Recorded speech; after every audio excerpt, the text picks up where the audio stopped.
ഇടതുപക്ഷ ചിന്തകന്മാർ അല്ലെങ്കിൽ ഇടതുപക്ഷ സഹയാത്രികന്മാർ എന്നൊക്കെ പറയുന്നവർ സഹിഷ്ണുതയെക്കുറിച്ച് ധാരാളം സംസാരിക്കുന്നവരാണ്. പക്ഷേ പലപ്പോഴും അവരുടെ ഇതുപോലുള്ള പ്രതികരണങ്ങളിലൊന്നും സഹിഷ്ണുത കാണാറില്ല. എന്ത് പറഞ്ഞാൽ ഈ CPM അല്ലെങ്കിൽ ഇടതുപക്ഷത്തെയൊക്കെ വിമർശിക്കുക എന്ന് പറഞ്ഞാൽ അതെന്തോ ഒരു മഹാപാപമാണ് എന്ന രൂപത്തിലാണ് സംഗതികൾ അവർ കാണുന്നത്. CPM വിമർശിക്കുക അല്ലെങ്കിൽ ഇടതുപക്ഷത്തെ വിമർശിക്കുക എന്നതല്ല ഇവിടെ പ്രശ്നം. ഇപ്പോൾ അദ്ദേഹം തന്നെ ചോദിച്ചല്ലോ, ശ്രീ റെജി ലൂക്കോസ് ചോദിച്ചു, എന്തിനാണ് നിങ്ങളൊക്കെ ഇത് പിണറായി വിജയനെതിരെയുള്ള അല്ലെങ്കിൽ CPM-നെതിരെയുള്ള ഒരു വിമർശനമാണ് MT ആ പ്രസംഗത്തിൽ ഉന്നയിച്ചത് എന്ന് പറയുന്നത് അദ്ദേഹം ചോദിക്കുകയുണ്ടായി.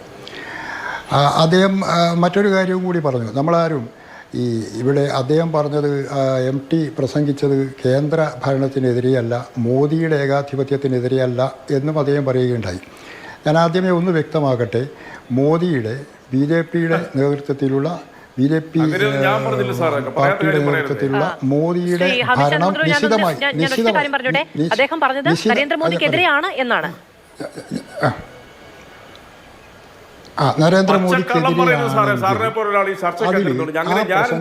ആ പ്രസംഗത്തിൽ ആവശ്യമായിട്ട് കടന്നു വരേണ്ട ചില ചരിത്ര പുരുഷന്മാരുണ്ട്. 1 ഗോൾവൽക്കർ, 2 സവർക്കർ, 3 ബൽരാജ് മധോക്ക്, ദീൻദയാൽ ഉപാധ്യായ, ഇവരൊക്കെ അതിൽ കടന്നു വരണം. അതുപോലെ തന്നെ കൾച്ചറൽ നാഷണലിസം എന്ന കൺസെപ്റ്റ് അതിൽ കടന്നു വരണം. ഹിന്ദു രാഷ്ട്രസങ്കല്പം അതിൽ കടന്നു വരണം. അതൊന്നും MTയുടെ പ്രസംഗത്തിലില്ല. MT ഈ പറയുന്ന BJP-ക്കും സംഘപരിവാറിനും മോദിക്കും എതിരെയാണ് താൻ വിമർശിക്കാൻ ഉദ്ദേശിച്ചതെങ്കിൽ ഇവരൊക്കെ അതിൽ കടന്നു വരുമായിരുന്നു. ഗോൾവൽക്കറിസം വരണം, അതുപോലെ സവർക്കറിസം വരണം. അതൊന്നും വന്നില്ല. അതുപോലെ RSS മുന്നോട്ട് വെക്കുന്ന കൾച്ചറൽ നാഷണലിസം എന്ന കൺസെപ്റ്റ് അതിൽ പരാമർശിക്കപ്പെടണം. ഇതൊന്നും ഉണ്ടായിട്ടില്ല. അങ്ങനെ ഉണ്ടെങ്കിൽ തീർച്ചയായിട്ടും MT ഉദ്ദേശിച്ചത് ഇപ്പോൾ കേന്ദ്രം ഭരിക്കുന്ന BJP-യെ, RSS, അതിൻ്റെ നേതൃത്വത്തിലുള്ള പാർട്ടികളെയൊക്കെ വിമർശിക്കുക എന്നാണ്. അതില്ലാത്തത് കൊണ്ടാണ് പറയുന്നത്.